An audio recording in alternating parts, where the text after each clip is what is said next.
এয়া আজি বাইদেউ হঠাতে আমি বৰঠাকুৰ নাৰ্ছিং হোম লৈ আহিলোঁ। ইয়াক অপাৰেশ্যন কৰাত সমানে এয়া বেবী বয় হ'ল। আমি সকলোৱে অপেক্ষা কৰি আছিলোঁ। এয়া লগে লগে মিঠাই লৈ আহিল। হাজবেণ্ডো আহিছিলে ডিউটিৰ পৰা বাহিৰে আমি সোনকালে ঘৰত আহি গ'লোঁ। এয়া মাকো মিঠাই খুৱাই দিছোঁ।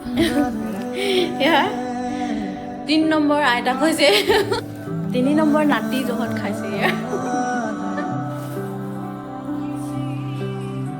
এয়া 2 নম্বৰ ভতিজা আৰু জহত খাই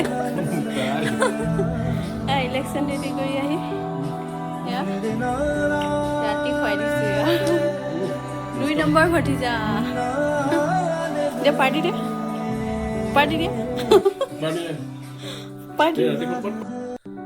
এয়া কিয়াঞ্চ বেটাকো খুৱাই দিলোঁ। একো আমনি কৰা নাই, ককায়েকৰ লগতে শুই গ'ল।